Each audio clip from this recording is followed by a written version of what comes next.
Die titel van die boodskap is Leef op net sy woord. Leef op net sy woord. Genesis 3 vers 1.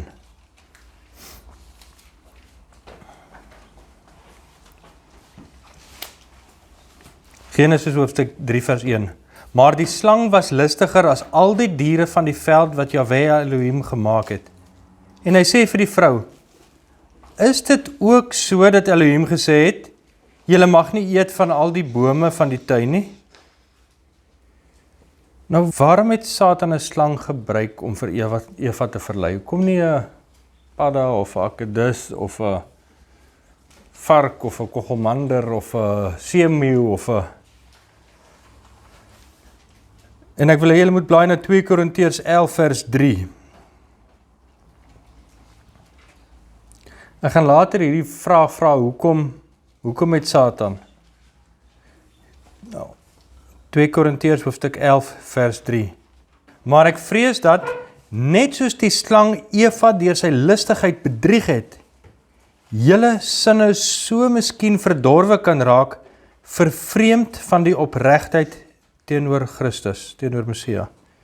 Nou, die King James stel dit so 'n bietjie anders. Daar staan, maar ek vrees dat net soos die slang Eva deur sy listigheid verlei het, julle gedagtes dalk bedorwe kan raak en afwyk van die eenvoud wat in Christus is. Julle gedagtes dalk bedorwe kan raak en afwyk van die eenvoud wat in Messia is. En ons moet weet dat die vyand gaan altyd kom met 'n vraag wat ons laat wonder. Wat gaan maak dat ons gaan begin bevraagteken? Dis wat sy strategie was van die begin af, en dit gaan altyd sy strategie wees. Van dit is waarmee hy die mensdom die eerste keer gevang het. En dis waarmee hy gaan aanhou en aanhou en aanhou probeer. As daar 'n sonde of 'n versoeking oor ons pad kom, dan kan baie sê, ag weet jy, dis tog nie so erg nie. Ja, ek weet dis verkeerd, maar is nou regtig so erg. Joshua het mos reeds vir al my sondes gesterf, ook vir hierdie enetjie wat ek nou gaan pleeg, man. Ek sal later sal ek om vergifnis vra en verskoning doen. En is dit nou regtig sonde? Is hierdie een ekstra doppie, is dit nou regtig so erg? Jy sien, al hierdie is tipiese vraeinstellings wat die duiwel vir ons opdis, om ons te verlei en te weerhou van wat van ons verwag word. Van dit wat Vader in sy woord vir ons sê. Johannes 8 vers 44. Julle het die duiwel as vader, en die begeertes van julle vader wil julle doen. Hy was 'n mensemoordenaar van die begin af en staan nie in die waarheid nie, omdat daar in hom geen waarheid is nie. Wanneer hy leentaal praat, praat hy uit sy eie, omdat hy 'n leenaar is en die vader daarvan. Kom ons kyk net so 'n bietjie na hierdie versie. Die begeertes van julle vader wil julle doen. En die vraag is, wie assosieer ons as ons vader? Wie kies jy? Wie se begeertes wil jy doen? Wil jy Vader Jahwe se begeertes doen? Dan is hy jou vader. Of wil jy die vyand se begeertes doen? Dan is hy jou vader. En wie kies jy? En hy was 'n mensemoordenaar van die begin af. Nou ons moet besef dat die begin van Satan, van die duiwel, was die dag toe hy in rebellie homself verhef het en uit die hemel uitgeskop is en op die aarde neergewerp is. Dis die begin van Satan. Voor dit was hy Hallel, een van die hoofengele. Van toe af, van die begin van sy bestaan as Satan, as die duiwel, is hy 'n mensmoordenaar. Dit wil sê, voordat Adam en Eva geskape is hy 'n mensemoordenaar. En dan staan ook, in hom is geen waarheid nie. Hy gaan ons altyd probeer verlei deur amper die waarheid aan jou voor te hou. Let wel, amper die waarheid.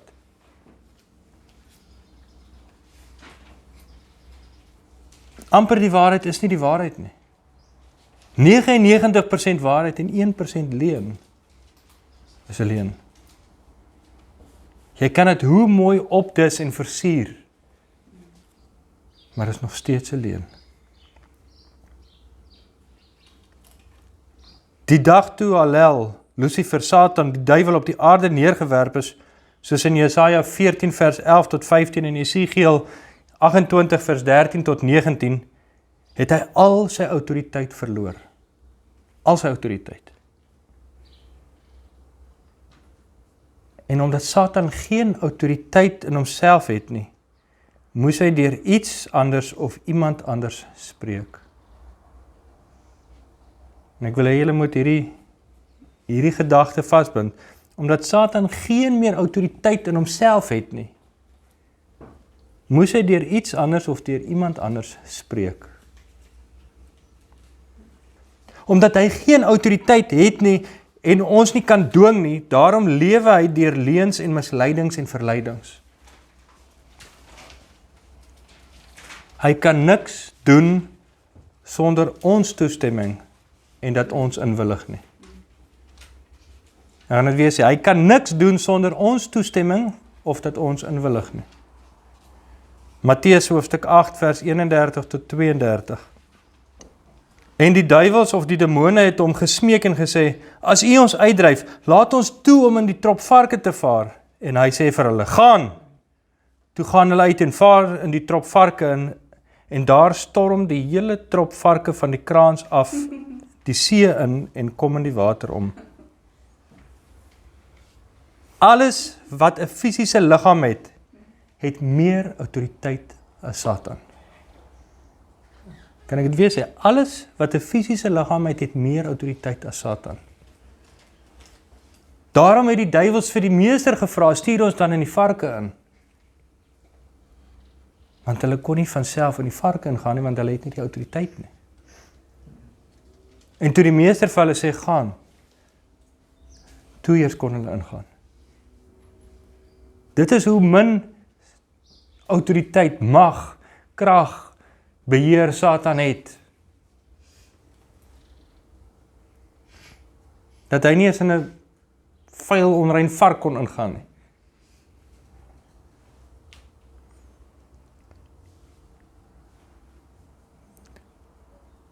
En die probleem is dat ons hom die autoriteit gee, volmag gee in ons lewens.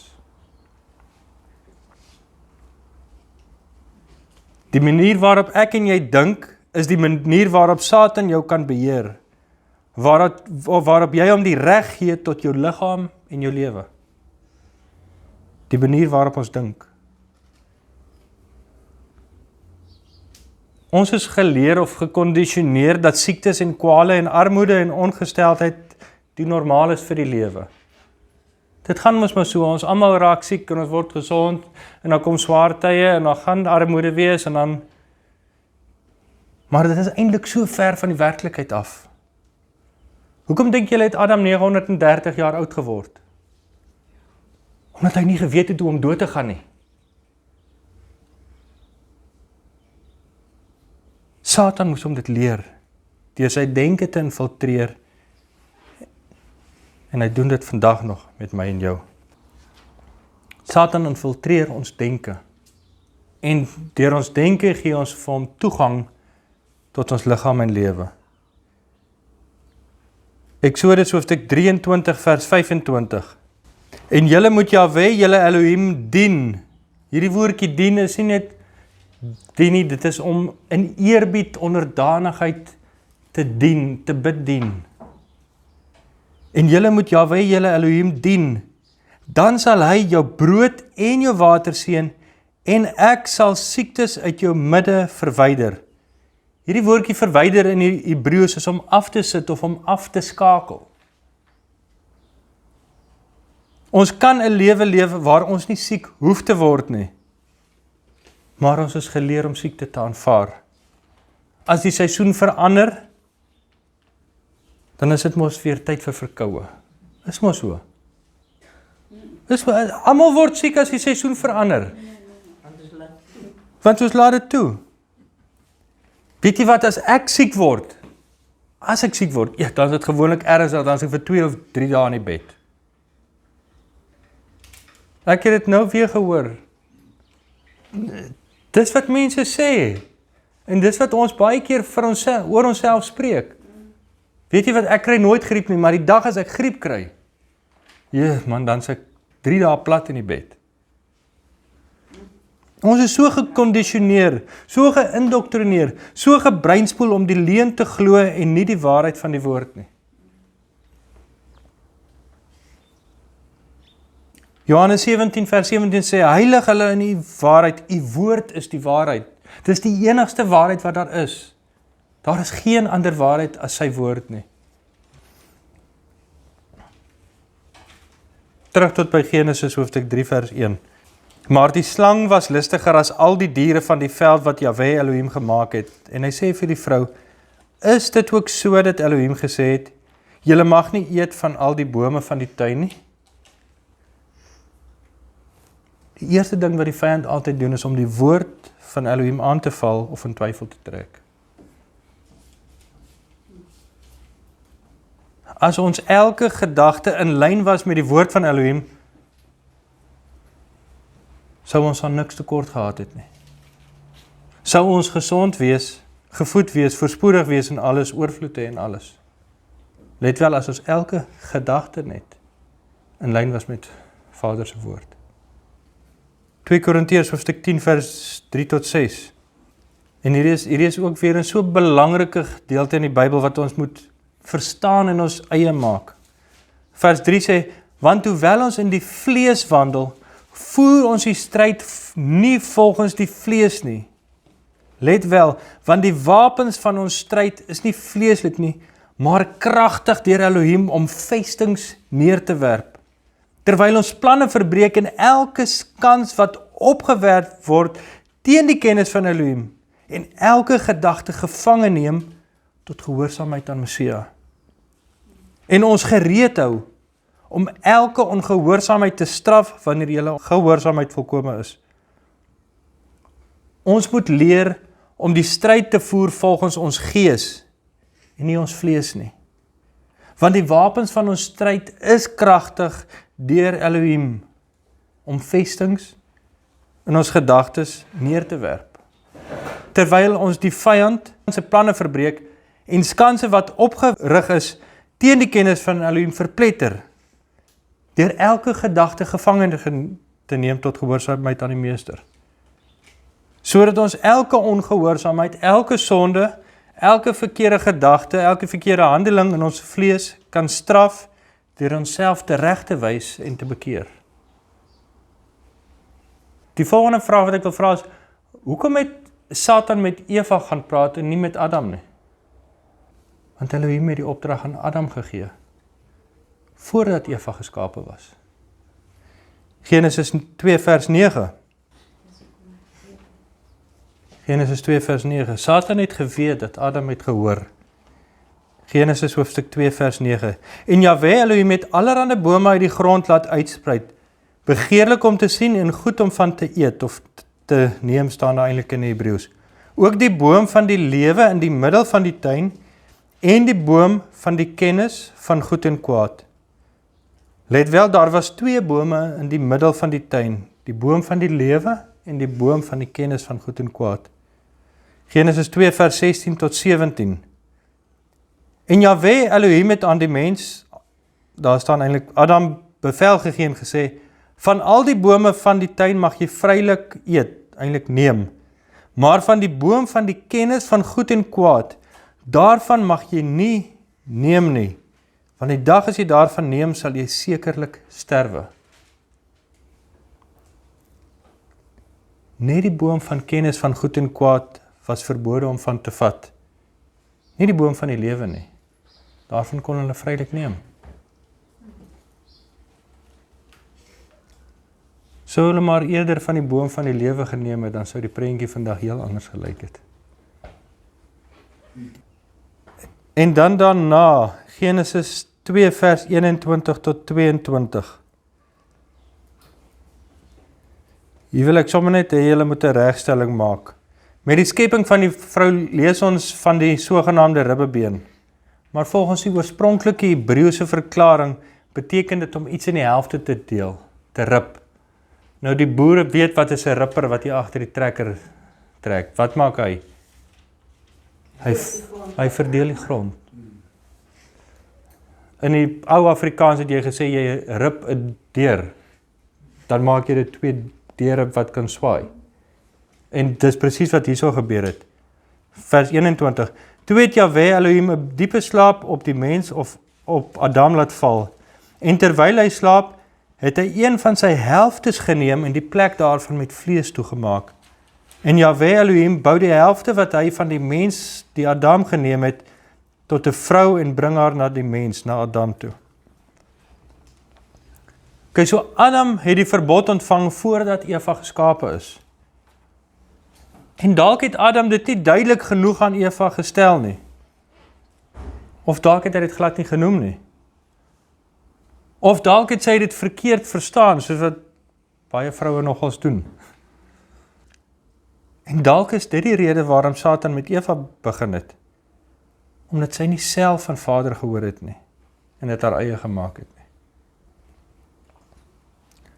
Daarom is dit so belangrik dat elkeen van ons die woord ons eie moet maak.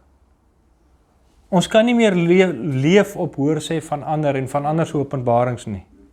Ons moet die woord ons eie maak. Ons moet leef op ons eie openbarings, op ons eie goed wat ons in die woord ontdek. Weer terug tot by Genesis 3 vers 1. En hy sê vir die vrou, is dit ook so dat Elohim gesê het, julle mag nie eet van al die bome van die tuin nie? Sien, dis ook een van die vyand se modus operandis. Hy laat ons fokus op die een ding wat ons nie mag nie, nie het nie, nie kan bereik nie, nie mag doen nie. Hulle mag van al die bome eet. Hoekom nie van daai enetjie nie? Gaan dit nou regtig so verkeerd wees om van daai een ook te vat?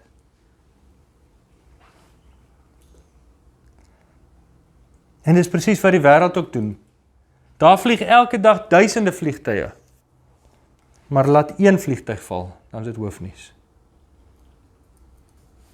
Jy sien, alhoewel daar ander bome was waarvan hulle mog geniet het, selfs die boom van die lewe, fokus Satan hulle aandag op hierdie een waarvan hulle nie mag geniet het nie.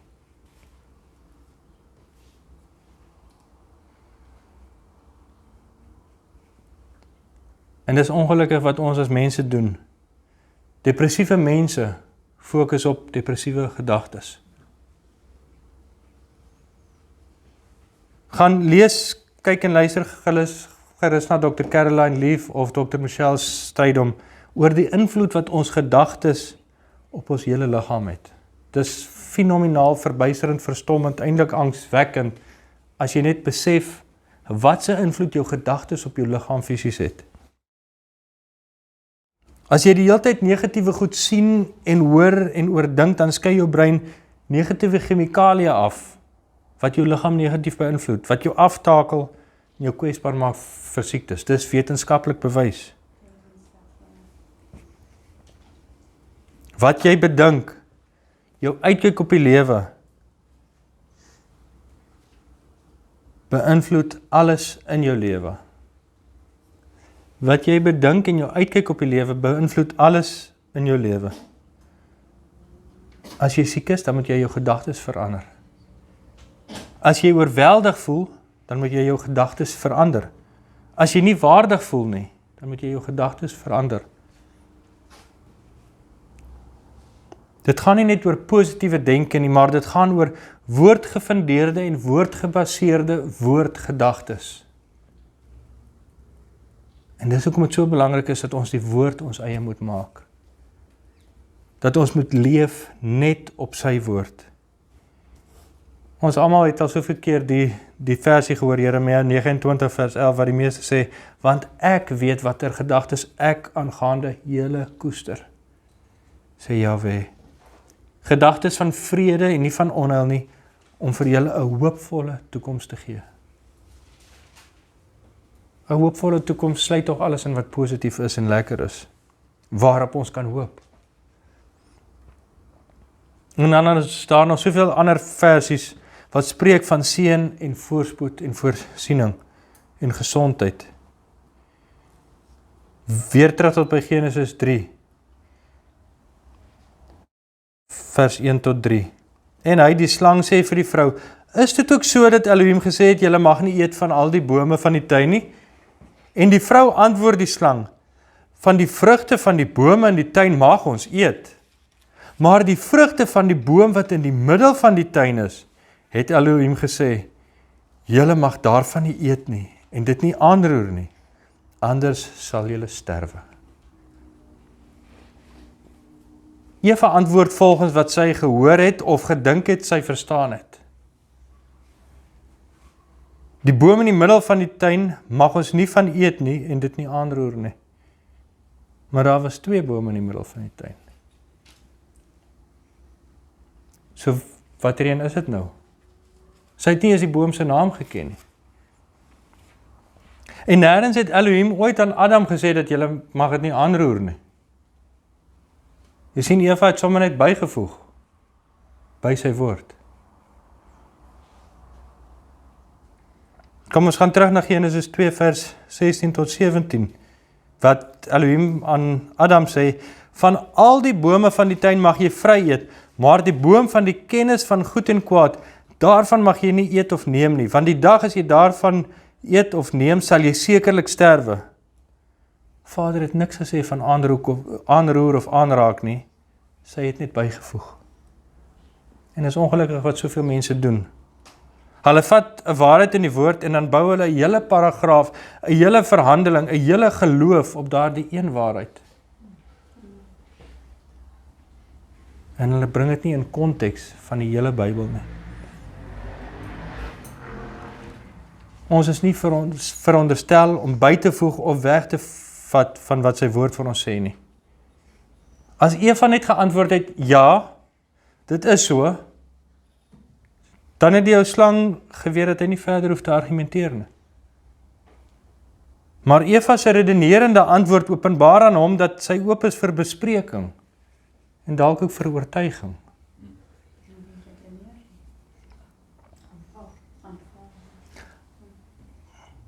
As ek vir jou 'n vraag gaan vra, waarop jy net ja of nee antwoord, dan is my vuur half geblus.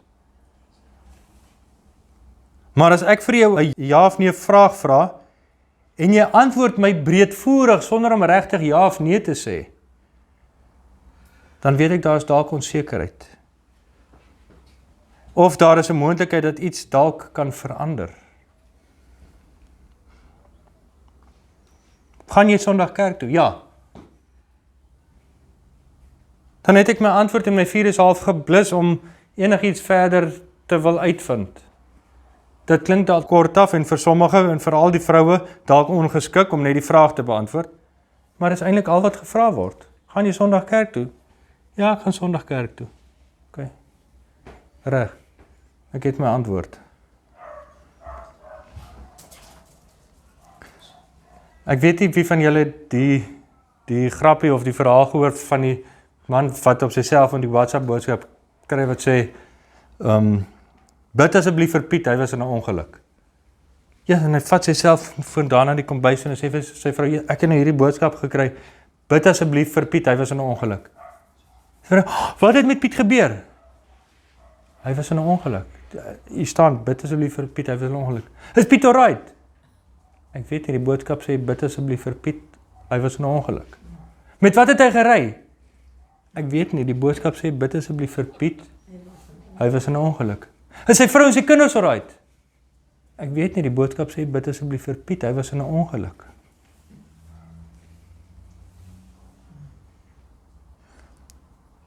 Jy sien, jy kan antwoord, as ek vra, gaan jy Sondag kerk, kan jy sê ja. Of jy kan antwoord, my beplanning is om Sondag kerk toe te gaan. Jy sien, die uitbreiding op die antwoord is die antwoord of uitnodiging vir gesprekvoering, vir bespreking, vir redenasie, vir oortuiging of vir onderhandeling. So jy beplan om te gaan, so wat is die ander beplanning? Hoekom beplan jy net om te gaan? Kom ons praat 'n bietjie daaroor. As ons net kan leer om die woord te begin glo en vas daarop te staan, sal dit met almal van ons beter gaan.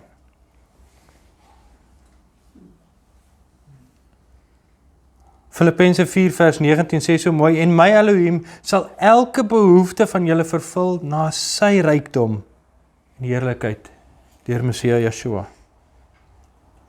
Elke behoefte vervul na sy oneindige rykdom. En ons moet leer om op die woord te staan en dit ons eie te maak. Ons moet leer om versies soos hierdie te vat en dit te oordink en te bepeins en dit ons standaard te maak, dit ons uitkyk op die lewe te maak. En my God sal elke behoefte van my vervul na sy rykdom in heerlikheid deur Messia Yeshua. 2 Korintiërs hoofstuk 9 vers 8 staan daar, en Elohim het mag om alle onverdiende guns oorvloedig oor julle te laat wees, sodat julle altyd in alle opsigte volop kan hê en oorvloedig kan wees tot elke goeie werk. 2 Korintiërs hoofstuk 9 vers 8. Altyd en in alle opsigte volop kan hê.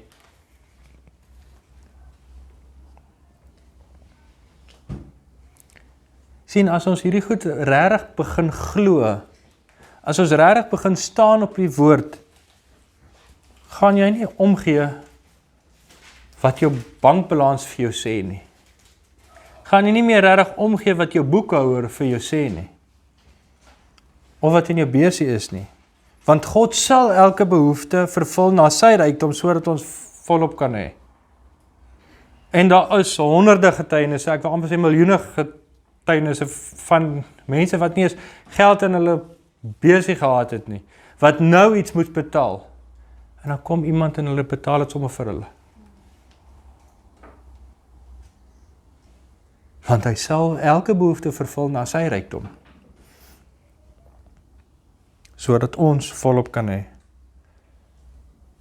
Dis wat sy woord sê, en hy is 'n waarmaker van sy woord, en hy sal nooit toelaat dat sy woord leeg terugkeer nie. Dit staan in die woord. Een so versie is Psalm 103 vers 3 wat sê, wat al jou ongeregtigheid vergewe en wat al jou krankhede genees. Sien, as ek en jy dit werklik glo in ons eie maak, is dit wat gaan gebeur. Is dit wat ons gaan kry. Dat hy al jou krankhede en siektes gaan genees. Ja, maar. En net hier trap ons in die vyand se slaggat. As ons net onverskrokke en onvoorwaardelik met onverdeelde harte en denke kan glo en staan op sy woord, sal dit met ons soveel beter gaan. Onverskrokke, onvoorwaardelik en met onverdeelde harte op sy woord staan. Genesis hoofstuk 3 vers 6. Hier is nou nadat die vyand, die slang en Eva hierdie hele gesprekvoering gehad het en Eva hom so mooi breedvoerig geantwoord het en bygevoeg het. Genesis hoofstuk 3 vers 6. Toe sien die vrou dat die boom goed was om van te neem en dat hy 'n lus was vir die oë, ja, 'n boom wat 'n mens kan begeer om verstand te verkry. En sy neem van sy vrugte en eet en gee ook aan haar man by haar en hy het geëet. Sy het eers geneem, gevat, aangeraak, en toe sy sien dat sy nie sterf nie, volgens haar byvoegings, toe eet sy, toe geniet sy. Sien, Vader het niks gesê van aanraak nie. Sy het bygevoeg, ja, ons mag dit nie eet nie en nie aanroer nie, want dan sal ons sterwe. En toe gaan sy en sy raak aan die boom en sy sê, ai, daar kom niks oor nie. Dis wat baie keer in ons lewens gebeur. Ietsie kleins kom. Ag man, net een laaste dopie. Is een laaste dop nou so erg? Kom ek vat net die laaste dop. Ag nog net 'n loopdop man. Ek beloof dit is nie die laaste, net die laaste een. En dis wat die Satan maak. Net die laaste enetjie. Ag, dis nou die heel laaste een. Van koud, na lou, na bietjie warmer, voordat jy weet, beland jy in die helse vuur.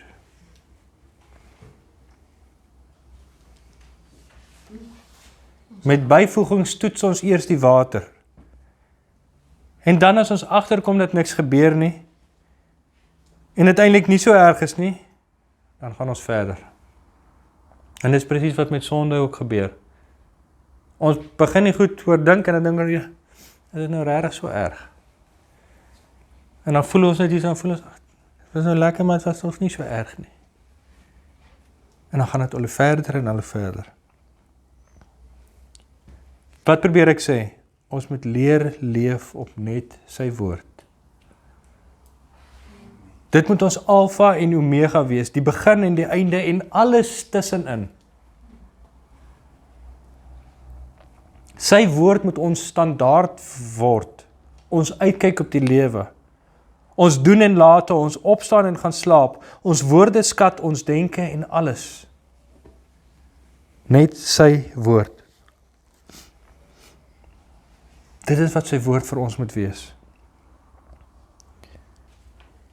Hebreërs hoofstuk 4 vers 12.